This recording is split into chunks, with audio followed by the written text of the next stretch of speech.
semuanya, apa kabar? Happy weekend. Senang sekali semua teman-teman sudah ready in season out of season to study the Bible. Saya welcome Pak Ludiman Tondang dari Medan, Horas Pak. Senang sekali bisa bergabung. Saya berdoa teman Anda Pak Martin dari Kalimantan juga gabung ya. Dan saya mau sambut keluarga Tuhan Eagle Swing. Juga ada Tasha dari Inside Group. Oh, dari BSD juga, Raka dan grupnya. We welcome you for serving everybody here. Kita akan masuk dalam doa, kita akan masuk dalam pelajaran hari ini yang akan sangat menentukan bagaimana Anda menjadi seperti apa selama dan setelah keluar dari badai krisis pandemi ini. Oke, mari kita berdoa supaya kita bisa lebih legowo, lebih tenang, dengan tenang belajar pembelajaran khusus ini. Let's pray. Bapa kami yang baik, kami memberi diri kami selama kurang lebih 1 jam ini hanya untuk mengenal Engkau dengan berdiam diri, untuk belajar dari Engkau. Bapak, aku minta agar Engkau hembuskan napasmu kepada setiap kami. Supaya perkataanmu tidak menjadi catatan yang perlu dihafal, tapi menjadi perkataan pribadi dari seorang Allah Bapa yang cinta anak-anaknya di bumi kepada anak-anaknya. Kami mau rema itu masuk ke dalam hati dan pikiran kami dan memperbarui kami. Di tengah situasi seperti ini, yang kami rindukan mengenal Engkau. Terima kasih Bapa untuk penyertaan-Mu, untuk kehadiran-Mu dan Roh Kudus, Kau yang membuat Allah Bapa nyata dan Yesus hidup di tengah kami sehingga firman ini bisa menjadi pedang lebih tajam daripada pedang bermata dua, memisahkan jiwa dan pikiran kami. Sehingga kami tahu Allah itu yang adil itu berbicara bekerja dalam kami sepanjang perjalanan hidup kami ini. Roh Kudus, terima kasih untuk pewahyuan yang Kau akan berikan pada setiap umat-Mu, biji matamu, pilihan-Mu sendiri, the chosen people yang hadir di Facebook Live hari ini. Dalam nama Yesus Kristus, amin. Oke, well kita akan sambut kembali teman-teman kita yang luar biasa, ada dari Kabanjahe, dari Kupang. I'm so blessed. Kita masih hari ini di part 10 ya Ibu Jane Carol ya. Kalau sampai part 10 berarti ini udah 5 minggu nih. Kita masih ada di 5 fase bagaimana kita menghadapi penderitaan atas kehendak bebasnya Allah. God has freedom, He can do anything He wants. Nah, pada waktu kita lihat bagaimana Ayub menghadapi kemerdekaan Allah, melakukan apa yang dia pilih perlu dilakukan ke Ayub. And Ayub gak pernah bayangin, tapi itu menjadi tempat yang paling bahagia bagi Ayub. Proses perjalanannya kita udah belajar ya, kekristenan itu jangan terbatas definisinya. Kekristenan, yes, you need to make a decision to receive Jesus, betul. Yes, kita akan ada peperangan rohani, betul. Tapi kekristenan tidak sekedar membuat keputusan simsalabim hidup kita pasti honki-dori, bebas masalah, selalu sembuh, selalu kaya, selalu selalu sukacita, nggak ada sedih, nggak ada depresi, nggak ada stres, nggak ada sakit. No, oke. Kita akan belajar dari pelajaran kehidupan Ayub ini. Nah, oke. So, dalam part 10 ini berarti udah 5 minggu. Saya mau ngundang Anda semua yang setia dan yang luar biasa tuh mencatat semua apa yang disampaikan per Bible study itu. Atau apapun yang Anda tulis bagi diri Anda, atau satu hal yang mungkin satu firman yang disampaikan dan itu menyentuh hatimu dan kayaknya menguber Anda.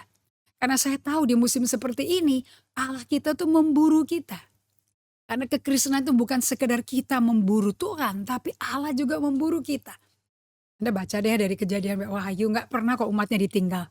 Selalu dia beserta. Kalau sudah didisiplin, dia cari lagi dan selama pendisiplinan tangannya juga ada di situ. Buktinya Daniel di Babel ngalami Tuhan di dapur perapian itu. So Allah nggak pernah tinggalin kita sendiri. Ya, Allah nggak pernah hilang dari pandangan kita, dari hidup kita. Kalau Anda ngalami ini pribadi, so kami di sini kepingin tahu apa sih dark night of your soul itu? Yang namanya malam gelap jiwamu tuh kayak apa? Bagi Pak Ludiman apa? Bagi Bu Ratna apa? Bagi Bu Erni apa? Bagi Bu Erna apa? Bagi Bu Esti apa? Ya, bagi Yohana apa? Bagi keluarga Eagles Wing apa? Coba coba you share with us supaya kami tahu bahwa penjelasannya, pengulasannya enak didengar. Sehingga Anda dari full of fear, ketakutan, kebingungan, Anda akan masuk ke level di mana you know you are with God di tengah badai. Dan bagaimana dia bentuk kita di tengah badai. Bukan setelah badai keluar, di tengah badai. Yusuf tidak menjadi manggubumi berkarakter Kristus waktu jadi manggubumi, waktu dipanggil keluar dari penjara oleh Firaun. Karena si juru minumnya ingat ada yang orang Yahudi di tahanan yang bisa terjemahkan mimpi dia. Tapi Yusuf sudah menjadi seperti Allah karakternya sebelum keluar penjara. So during the storm, selama di badai itu, that's the place di mana Allah kerja di hati kita. So you need to love this moment. Anda mesti mencintai musim ini. Nah, so temanya tetap bahwa penderitaan Ayub membuat dia encounter God, bertemu dengan Allah. So, di dalam perjalanan ini, yang namanya perjalanan, kekristenan itu perjalanan. Gak cukup cuman keputusan, peperangan rohani, it's a journey. Nah, karena itu a journey, pasti ada pergerakan, ada apa lagi? Ada tindakan yang dibuat, ada action, ada berhenti, ada stop and moving, ada kayak Abraham detour, ada delay, siapa yang suka delay? Ada perjalanan ke tempat-tempat yang kita nggak tahu. Saya nanti minggu depan ya, saya sebut ini holy unknowing atau misteri. Atau bahasa Alkitab Indonesianya, kita semua dibawa untuk bertemu dengan rahasia kerajaan Allah. So kerajaan Allah is misterius. Nah perjalanan kita sama Tuhan juga jadi misterius. Tapi asal ditemani Tuhan, Allah Immanuel, betul-betul Immanuel, bagi Anda masing-masing, you have a story to tell. Baru saya ngerti, kenapa kok your mess can turn into a message. Your test can turn into a testimony. Saya berdoa ini menjadi sharing Anda di Facebook inbox kepada admin kita, kepada tim kami, di BTS kami, and then we want to know you better. Nah, ini untuk private for you. Nah, tadi saya udah ngomong sama Pastor Yves. Ada 3 orang yang saya mau kasih hadiah. Personally saya tanda tangan. Ya. Kalau Anda betul-betul mengerti dan ngalami Tuhan sambil mendengari pelajaran ini. Dan nanti kita kan bisa baca ya, your personal journey. Dalam tulisan nanti itu suka nggak suka Anda bikin jurnal jadinya. Karena nggak semua orang kan suka bikin jurnal ya. Tapi mau nggak mau jurnal Alkitab kita juga isinya jurnal kok, jurnalnya orang. Jadi kalau nggak suka jurnal kayak saya dulu ya mau nggak mau tunduk kepada firman. You read a journal because our Bible is the journal of Joseph. Jurnalnya Daud. Kalau nggak ada Mazmur. Nanti 3 orang yang betul-betul Tuhan tunjukkan ke kami. Anda betul-betul in that journey and you are encountering God. Anda sedang ketemu Tuhan. Kami akan memberikan hadiah buku ini. I have 3 books just for the right people. Nah ini buku is a jewel bagi saya. Ini permata bagi saya. May it be so for you. Karena ini akan guide you. So seperti Abraham, seperti Yusuf. Abraham itu ngalami tembok itu 3 kali. Nunggu Ishak 25 tahun. Kemudian ada Ismail lahir. Kemudian 13 tahun kemudian Ismail diusir. Badai lagi, krisis lagi bagi dia. Kemudian udah dapat anak perjanjian disuruh bunuh lagi di Kejadian 22. You know there's so many war. Kenapa? Banyak alasannya. Because intinya Kristus mau pembentukan karakternya tuh terus menerus terjadi berkesinambungan sampai Yesus datang di awan-awan. Pada waktu sangkakala berbunyi, kita diketemukan sedang on the way. Lagi on the journey. Tidak lagi parkir. on the journey. Tidak lagi detour, tidak lagi drifting, tidak lagi back off. Tuhan kan nggak berkenan ya sama orang yang mundur ya. Tapi you moving on. Kalau Anda ingat suratnya Rasul Paulus kepada gembala muda Timotius, gembala Efesus, dia bilang aku udah siap loh. Darahku udah siap ditumpahkan ke cawan. Jadi the wall is everywhere and itu seluruh siklus hidupmu. Nggak cuma sekali terus buyar. Continuing. Saya baru tahu kenapa. Tadi saya pulang dari belanja dan saya tuh kan lagi buka pintu pagar. Saya kan bikin kebun di depan pagar. Ada pohon tua mami saya punya. Hampir dia mau buang. Saya bilang jangan, gitu. Itu pohon palem. Di mana saya lihat ada tunas-tunas palem bertumbuh di tengah akar yang sudah jadi gumpalan tuh akarnya tuh karena pohonnya udah tua. Jadi Tuhan ngomong sama saya, untuk setiap hal-hal yang kamu nggak suka, dan aku juga nggak suka, tapi kamu nggak bisa singkirkan karena perubahan itu hanya dari Tuhan ya yang kerja. Hanya Tuhan kan yang bisa bikin transformasi. Segala kesombongan, segala iri hati, segala nafsu-nafsu yang nggak menyenangkan, desire yang membuat Anda sampai nyimpang nyerong dari Tuhan, itu dibersihkan selama Anda jalan di dark night of the soul. Oke, nah ini kita akan masuk ke sini. Ternyata tadi Tuhan ingetin, kamu tahu nggak kalau pohon udah tua, kita tebang nih, kita buang. Kamu tahu nggak tunasnya bisa tumbuh lagi? Nah, kenapa kok the cycle of the wall itu berulang-ulang? Supaya tunas-tunas tumbuh lagi yang Tuhan nggak suka bisa dibersihin lagi. Terus dibersihkan, pruning.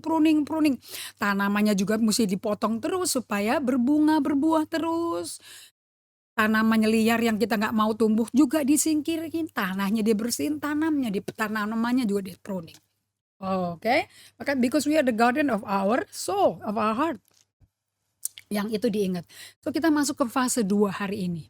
Waiting in the confusing in between. Okay. Menanti di masa antara masalah, krisis, menuju ke new beginning. Ingat yang hari Kamis saya sampaikan, there is a greater new beginning. Akan ada permulaan baru. Ayub mulainya luar biasa di Ayub 1 dan 2. Ayub 3 disaster. Semua ternyata kotoran di jiwa dia banyak banget sampai 35 pasal. Marahnya masih ada.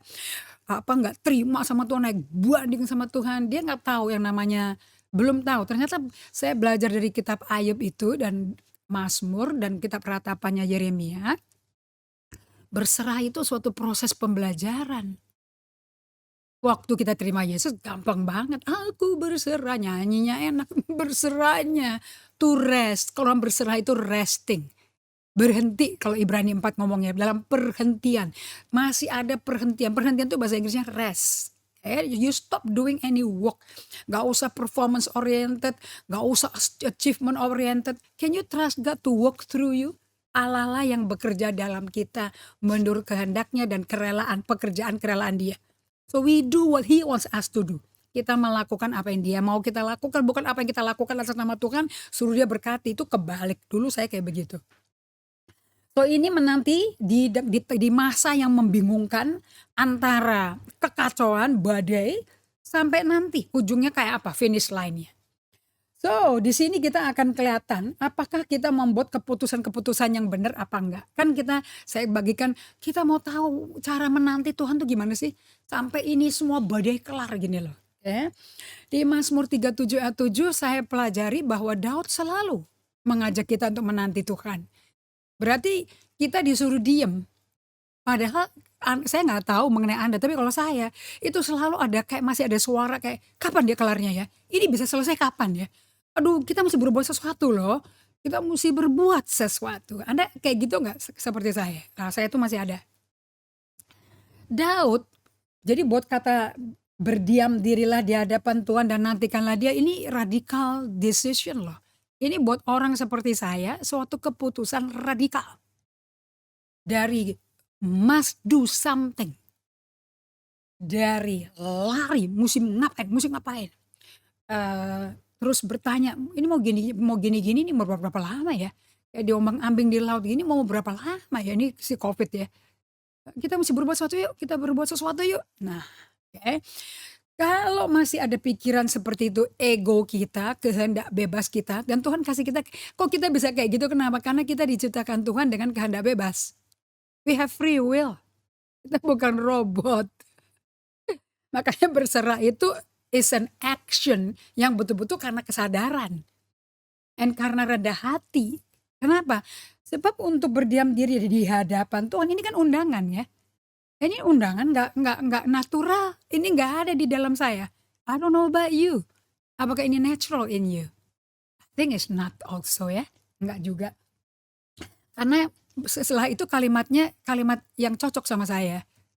Jangan marah karena orang yang berhasil dalam hidupnya.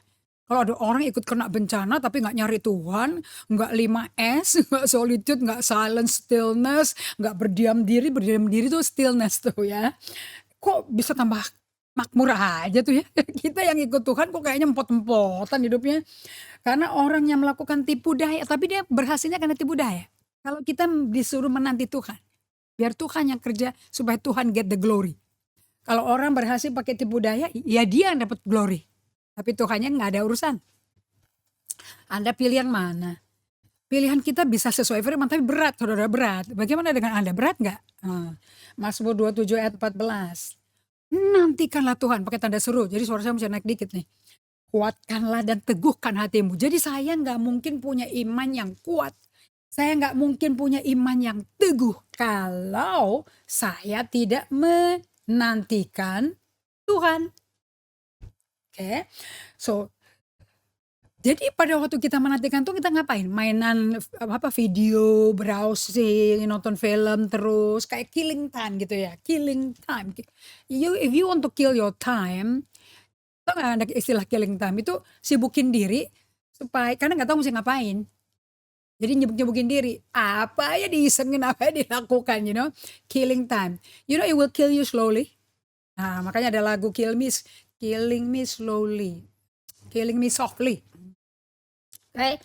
Ternyata pada waktu kita in between, the confusing season of in between, di waiting mode itu, kita punya sikap. Ya, lihat sikapnya nih. Sikap kita yang benar saat we hit the wall. Nah, oke. When we hit the wall, itu kayak sama aja kayak kita lagi maraton atau kita lagi relay. Terus di tengah-tengah jalan itu salah satu tim kita pingsan atau kram ototnya. Itu kan kita hit the wall kan. Jadi kan timnya nggak bisa maju kan. Karena satu hilang. Atau kita lagi jalan enak-enak driving, nyobain jalan tol barunya presiden terkasih kita. Nggak taunya kena badai. Ya, whatever lah. So secara fisik kita nggak bisa maju kan. Nah, Tuhan itu akan mengizinkan kita. Ini Tuhan yang kirim loh. Ayub kan ngalami semua badai krisis itu kan Tuhan yang kirim. Tuhan izinkan. Nah, atas sepengetahuan Tuhan. Itu bisa bikin kita secara rohani emang gak kemana-mana, mentok. Alias kan mau baca Alkitab, doa puasa, masuk ke ibadah, doa syafaat, baca Alkitab, Bible study, menghadiri bersama saya. Tapi Anda gak ngalami apa-apa. Anda gak tahu Tuhan tuh di mana. Sampai Anda bertanya, kenapa kok aku diizinkan kayak begini ya? Kenapa kok nasib gue jadi begini? Where are you God? Nah, kayak kalau Anda udah lagi banyak pertanyaan gini, you are hitting the wall. Dan ini adalah karunia Tuhan. Tulis di situ. Gak ada di PowerPoint. Anda tulis sendiri. This is the gift of God. Nah, ini musim dimana jiwa Anda akan gejolak. Actually is for us to know, mendapatkan the ability to have self-awareness. Kita akan masuk ke stage di mana kita akan sadar diri. Sebelumnya saya bukan orang sadar diri karena saya orang pengerja. Executioner, result oriented, go get the target, go get it. Tapi dalam perjalanan itu banyak yang nggak bisa, yang menyandung-nyandung saya singkirinnya, saya abaikannya. Kayak gini mah gampang, ntar kita lanjutin. Ternyata semua yang diabaikan itu menghancurkan saya sampai mengalami burnout. Because there is no self-care, Saya nggak men-steward tubuh saya yang adalah bait Allah. Saya nggak men-steward kondisi jiwa saya yang butuh injeksi oli minyak Roh Kudus. Saya nggak jaga hati saya. Padahal Amsal 4 ayat 23, dari segala hal yang kau jaga hanya hati aja. Bukan buku tabunganmu, bukan rekeningmu, hatimu. Nah, untuk saya ngelihat hati saya kayak apa, Bapak Ibu sekalian, aku tuh mesti hit the wall. Mengalami krisis besar-besaran, badai gede-gedean. Baru saya bisa mengalami Tuhan besar-besaran. Nah, sikap kita yang benar saat we hit the wall atau ketika kita mengalami dark night of the soul adalah memandang masa the confusing in between time ini, oke, memandangnya sebagai opportunity atau kesempatan menemukan Tuhan kembali, rediscover God again. Tapi dari sisi yang beda, kalau dulu tahu dia juru selamat, kita tahu Allah Jehovah Rafa, udah ngalami ya, Allah Jehovah Jireh, ekonomi Anda diselamatkan, Allah El Shaddai, kebutuhan sehari-hari dipenuhi. Sekarang Anda mau masuk lebih dalam lagi, Jehovah Adonai, my master, Tuanku, pemilik hidupku. Adalah memandang sebagai opportunity atau kesempatan untuk menemukan kembali Tuhan. Isn't it amazing? Saya kan pernah ngajar 12 nama Tuhan, tapi saya nggak ada pengertian seperti sekarang ini. Ternyata Abraham untuk mengenal sebagian dari 12 nama Tuhan itu karena sebagian diperkenalkan kepada Musa. Saya suka sekali di Keluaran 6, Allah berkata, dengan nama ini aku belum pernah memperkenalkan diriku. Keren ya, Jehovah, Yahweh. Dia pertama kali memperkenalkan dirinya kepada Musa waktu mau diutus ke Mesir. Aku Allah Abraham, Allah Ishak, Allah Yakub, Allah nenek moyangmu. Kemudian di Mesir dia bilang, I am Jehovah. Dengan nama ini belum pernah aku perkenalkan. Waduh. So he has revelation after revelation. Jadi when you hit the wall, Anda akan penderitaan membawa pewahyuan. Bertemu dengan Allah. Nah, tentu Tuhan itu nggak pernah hilang. So Anda bisa screenshot ya. Tentu Tuhan itu nggak pernah hilang. Tetapi dia akan muncul kembali di hidup kita dengan wajah dan kepribadian yang belum kita kenal sebelumnya. So you will encounter God, have a new deeper revelation. You know, melalui Musa di Keluaran 15 juga kita ketemu bahwa Allah itu Jehovah Rafa, Allah yang menyembuhkan. Is that beautiful? Kejadian 15 ayat 26 kalau nggak salah, you know. Nah, saya bagikan bahwa di hari Kamis, bahwa melalui hitting the wall atau darkness of the soul, you will have a new beginning. Tapi a greater new beginning. Bahwa penderitaan membawa kita kepada akhir gaya hidup kita yang lama. Pengenalan Tuhan apa adanya. Sekarang masuk ke pengenalan Tuhan lebih dalam. Sebab Daud berkata, berdiamlah, kenali aku Tuhan. Dan dia tuh ngomong itu di Mazmur 46 ayat 11 di tengah peperangan Israel. Bukan lagi di bukit doa, bukan. Bukan lagi semedi, bukan lagi meditasi, bukan. Di tengah problem. Bisa nggak ketemu Tuhan seperti kalau engkau menyediakan sabat? Okay. So there's a great new beginning di ayat 42. Saya pinjam dari Saint John the Cross. Anda bisa beli bukunya loh ya, The Dark Night of the Soul. You can easily download it. Ada buku e-booknya, ada PDF-nya dari seorang sastrawan Katolik di abad 16, namanya Saint John of the Cross. Dia pun ngalami the dark night of the soul. Nanti saya bagikan ya. Dia tulis ada 3 fase dark night of the soul. Beginning, progressive, endingnya. The new orientation. The new beginningnya. Oke. Progressive itu yang Anda mesti capture the experience with God. Jadi yang kita diminta sama Tuhan supaya your mess become a message. Supaya kekacauan hidup, berantakan hidup kita bisa menjadi suatu pesan yang memuliakan Allah.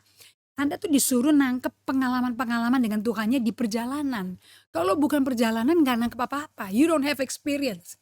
The Bible is about experiencing God. Alkitab adalah mengenai mengalami Tuhan. Communion with God. meeting God sampai supaya kita bisa ngalami juga kayak Yakub ya di Kejadian 28. I was not aware that God is in this place. Aku nggak sadar loh Allah ada di tempat ini loh. Nah kita mesti punya tuh encounter kayak begitu tuh. Jangan selalu asumsi bahwa God is with me, namanya Immanuel, ya udah Tuhan bersama aku. No, you have to have that experience. Oke, jadi di dalam musim menanti Tuhan, in our waiting time, in the dark night of the soul, it's about the waiting, the art of waiting God. Oke, kita tidak melihatnya sebagai sesuatu yang ganggu kita, confusing, disturbing, mengganggu kita nggak bisa ngapa-ngapain, nggak bisa keluar, nggak bisa maju, nggak bisa produktif, nggak bisa kreatif, mentok ini semua. Anda akan keluar ini semua. You see yourself. Yang Anda lihat, yang Anda alami apa sih? Kebingungan, terganggu. Itu yang dicatat. Waktu aku lewat ini, bingung banget jiwaku, bingung pikiranku. Makanya kan Paulus tulis kepada jemaat di Filipi, be anxious for nothing, for God. Kemudian Petrus nyambung 1 Petrus 5:7. Be anxious for nothing juga because God takes care of you. Allah Bapa memelihara engkau. Nah ini dari ayat menjadi rema, menjadi pengalaman yang kita miliki sampai bisa menjadi kesaksian hidup itu gimana? Saya baru tahu setelah mengalami krisis berat sendiri. Kalau saya nggak ketemu Tuhan di tengah nggak tahu what to do, sampai nggak bisa mikir. Oke. Dan sampai saya habislah istilahnya kekuatan saya mati. Ada orang ngomong kayak gini, saya percaya akan terjadi revival. Saya bilang, Mas, nggak ada revival kalau nggak ada death. Namanya aja revive, dihidupin kembali, ya mati dulu dong. Jadi apapun yang dari kita sendiri, ego kita, mati dulu. Sampai nanti betul-betul kemuliaan bagi Allah tuh tidak perlu kita upayakan, diingat-ingat, itu kayak second nature kita. Pribadi kedua kita yang udah alamiah, itu pribadi karakter Kristus. So Anda bisa nikmati the dark night of the soul. It's gonna be a beautiful night of the soul. Jadi in our waiting time in the dark night of the soul, kita nggak melihatnya sebagai sesuatu yang mengganggu, tetapi sebagai momen kesempatan untuk your spiritual growth. For your pain produce growth. Katanya di dunia ngomong kita nggak bisa bertumbuh berkembang di dalam comfort zone. Berarti kita mesti di outside of our comfort zone dong, mesti di luar kalau gitu. So God is inviting you. Nah, cuman kalau sama Tuhan at His timing, di musimnya Dia, di waktu yang diatur. So, dalam momen hitting the wall atau dark night of the soul, ini momen panjang yang nentuin berapa panjangnya Tuhan. Jadi Anda nggak usah nego. Okay? Panjang dan penuh uncertainty. I hate uncertainty. Penuh instability. Tidak ada kestabilan. Semuanya unpredictable. Okay? Seperti saat ini di sepanjang global pandemic COVID-19 is unpredictable, is uncertain, is unstable. Waduh, emosi kita gejolak-gejolak banget ya. So invitation Tuhan di masa menanti, di waiting mode ini, the confusing in between antara baik-baik ke krisis, jadi honeymoon sama Tuhan, kemudian krisis. Nah, sampai new beginning atau new orientation, itu Anda suruh ngapain? You need to rethinking about Jesus. You need to rethink about Jesus. Pikirkan kembali akan Yesusmu. Saya dengerin pesan dari Minggu Palem dari Joseph Matera. Very nice, very simple, but very deep. And yang membuat saya mikirin lagi. Yang dia ngomong cuma satu kalimat yang betul-betul ngomong ke saya. Do you know the I am? Pernah kenal gak? Aku adalah the I am. Dan langsung pikiran saya ke Yohanes 8, I am the bread of life. I'm the living water. Terus dia mulai dari Yohanes 14 ayat 6. I am the way, the truth, and the life. Berapa I am? Yesus katakan di Injil Yohanes. Karena Yesus itu GPS kita. He is the only way kepada Allah yang semua manusia agama apapun kepingin kenal. He is the GPS.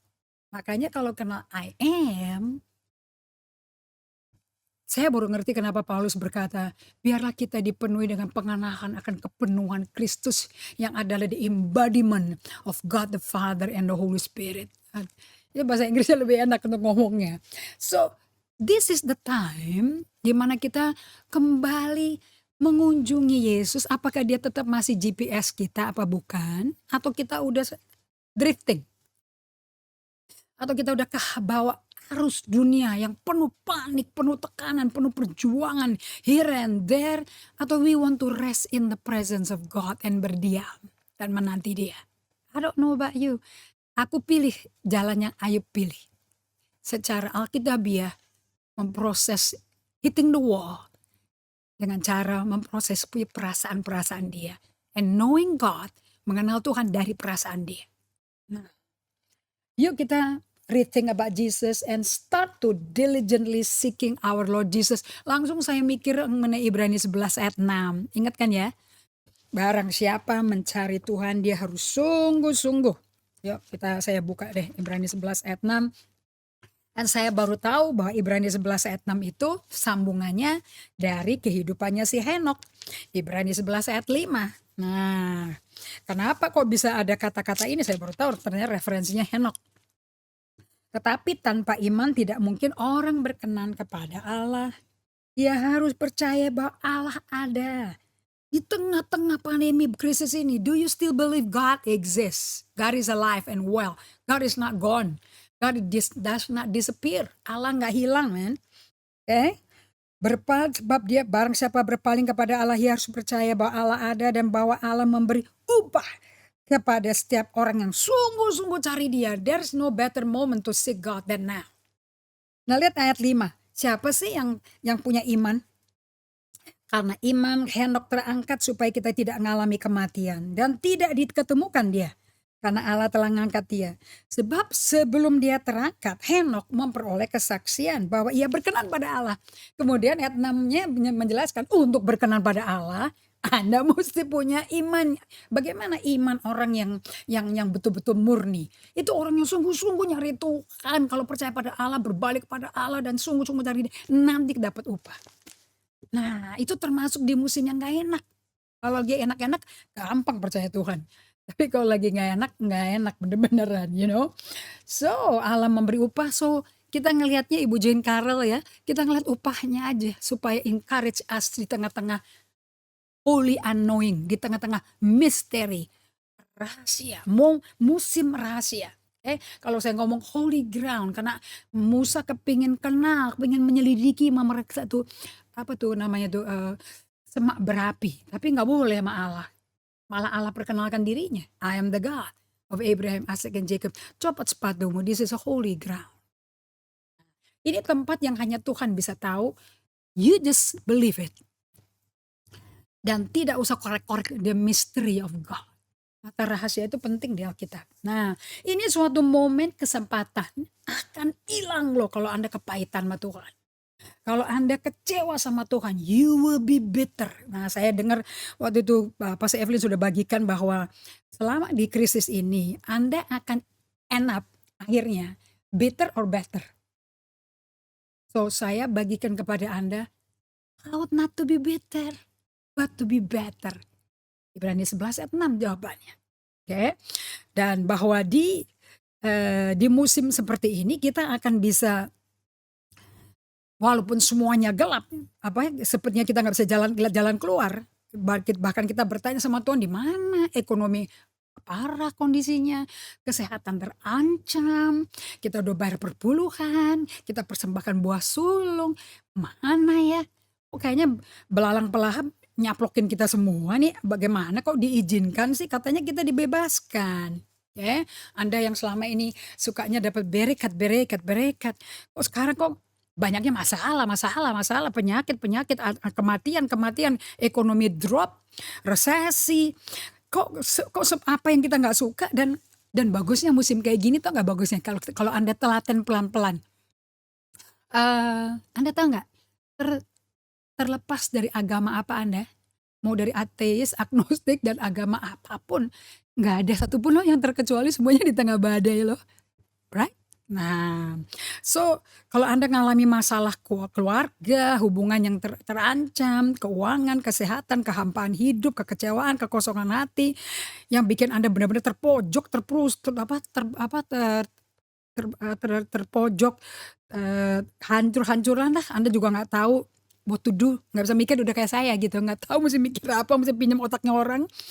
Nah, kalau Anda sampai ngalami kesedihan seperti ini, depresi, kesedihan yang mendalam, apa ini ya, stres, kayak bisa out of control, bisa kayak orang gila kali, panik, parno, dan sebagainya.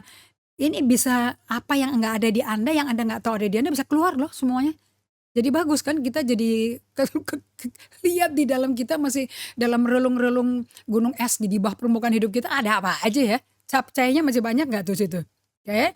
Nah, jadi melalui proses badai krisis ini saya jadi suka lagu-lagu yang mengenai walaupun kita melalui lembah kekelaman, you know those songs jadi berarti bagi kita. Mazmur 23 berbicara keras di mana Yesus Gembala Agung kita akan mengembalakan kita, right?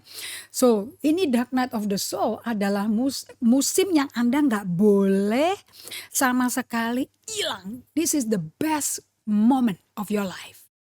Ini momen yang menjadi blessing in disguise. Okay? Jangan sampai hilang kalau kita hanya kenapa kok banyak orang yang bisa hilang dan bisa pahit? Sebab momen indah di musim penderitaan ini itu hilang. Karena apa kok bisa nggak digubris? Kenapa kok jadi semakin terperosok kondisinya? You know why? Karena Anda menanti Tuhan yang lakukan mujizat. Aku percaya Tuhan akan sembuhkan. Aku percaya Tuhan akan multiplikasi semua benih yang kutabur. Aku percaya aku akan terima. Aku akan terima. Okay. Terus saya pernah dapat kayak ada karikatur ya selama tahun 2020 sepanjang pertama kali itu pandemi struck kita ya. PSBB mulai. Itu ada karikatur, ada ibu-ibu. Dia tuh minta tolong Tuhan, dia kebanjiran gitu ya. So dia naik atap rumah, tuh dia teriak, Tuhan kau pembelaku, kau penolongku, kau penyelamatku, you my deliverer. Tuh datang gitu, orang pakai kapal karet, mau bantu dia suruh turunin dari rumah atap kan dia bilang tidak, Tuhan yang akan nolong aku. Datang lagi ada ambulans kapal, yang di kapal ada dokter yang lewat. Dia bilang enggak, Tuhan yang akan jawab aku, bukan kamu. Sampai akhirnya dia tenggelam dan mati, saudara. Karena dia nggak tahu, nggak bisa discern bahwa Tuhan tuh jawab lewat orang. Makanya if you are bitter, you're bitter with people. And you can be bitter with God sampai nggak lihat berkat Tuhan kayak apa datangnya. Karena maunya Tuhan yang nolong.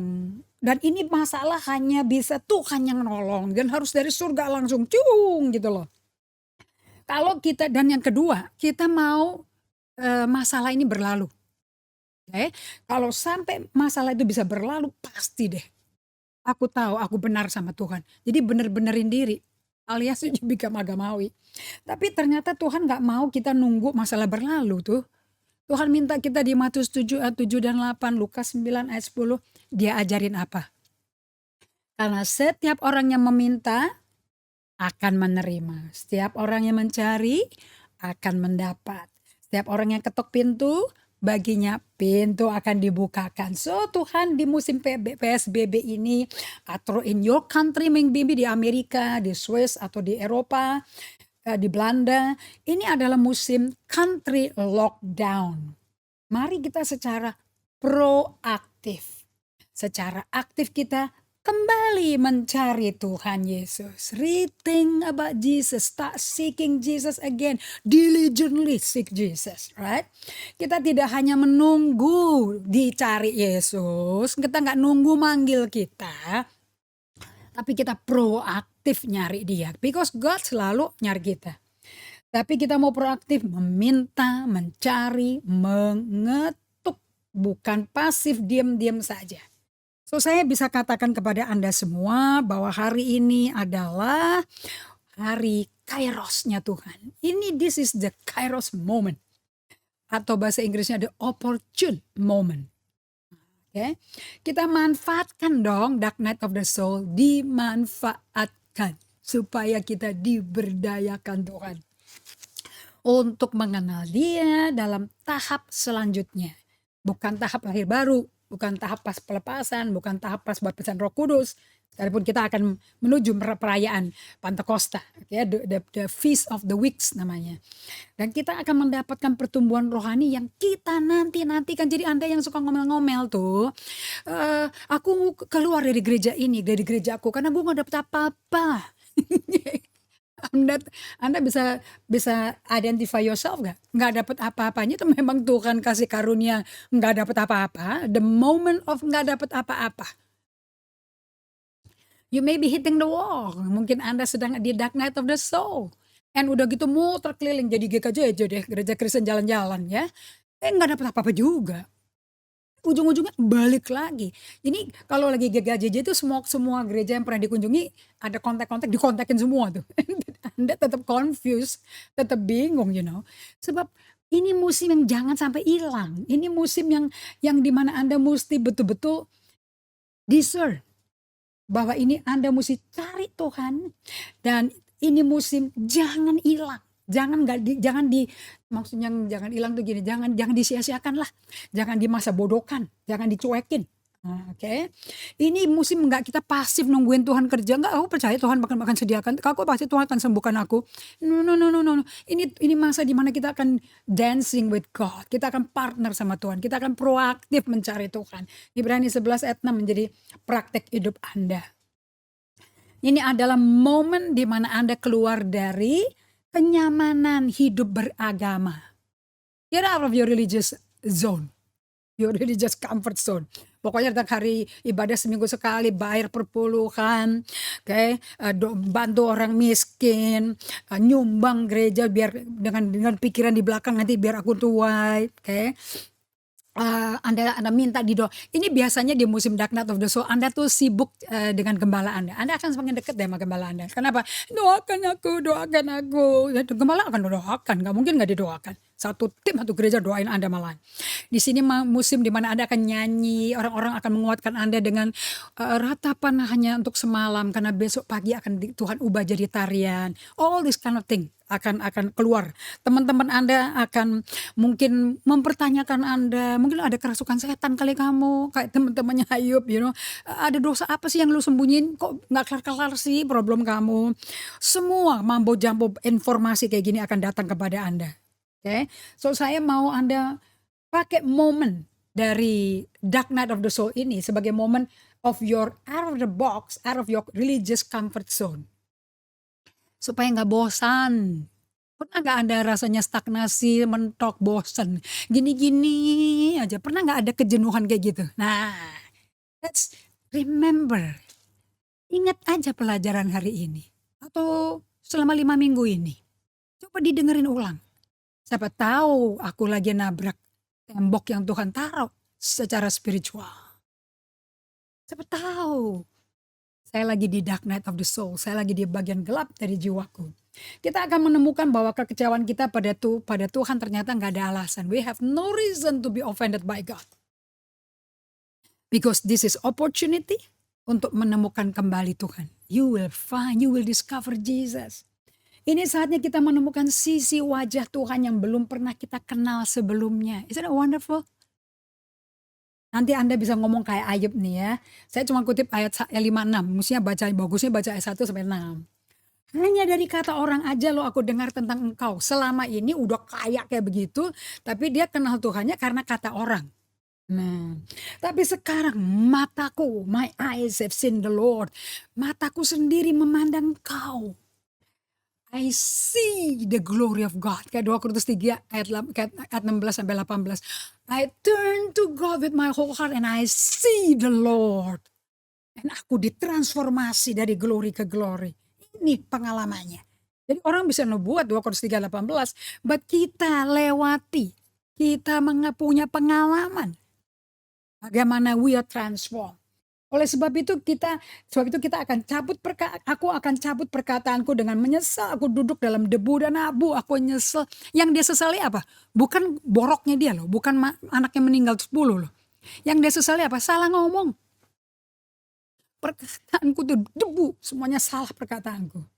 So saya undang Anda untuk masuk ke fase baru di 2020 sampai 2021. Sekarang baru April 2021. This is a new phase for all of us. Tidak peduli gender, tidak peduli agama, tidak peduli status ekonomi, single atau married, tidak peduli.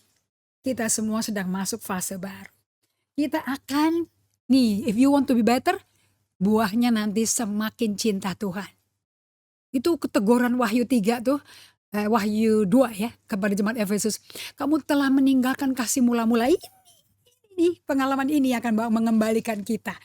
To turn to God. Repent kan, disuruh bertobat kan. Kembali mencari Tuhan supaya kaki Dian gak diangkat dari kita. Supaya the revelation of God. Jadi penderitaan ini membawa pewahyuan of who God is. Kita jangan menunggu mujizat, tapi we will menjadi pelaku mujizat bersama Tuhan dengan hikmat yang dari Tuhan. We will be a miracle working saints of God. Menjadi umat Tuhan yang melakukan mujizat. Not waiting on God. Kita nggak mau tunggu Tuhan lakukan mujizat. Kita nggak tahu tunggu Tuhan angkat masalah berlalu. No, we will be proactively seeking God. Inilah waktu yang tepat untuk kita mendapat upah Tuhan. Meminta dan menerima, mendapatkan. Di mana dapetinnya? During the journey. Yakub nggak berubah jadi Israel kalau di depannya bukan Esau dengan 400 tentara. Kan dia nggak jadi Israel setelah kelar. Sebelumnya kamu nggak bisa menghadapi tantangan yang lebih berat akan datang lagi tanpa becoming the new you yang Tuhan created you to be. Ciptaan baru itu loh. Okay? So Anda saya kasih cuplikan ya, kalau doa begini nih, mau ya belajar berdoa ya, supaya karena ini Anda butuh otot yang mesti dibangun untuk bisa santai, untuk bisa relax, bisa rest di tengah badai. Bayang, Tuhan nggak mau Anda rest waktu badai kelar, Tuhan mau Anda rest in the midst of the storm. Lihat doanya, saya tulisin karena saya mesti latihan ini doa.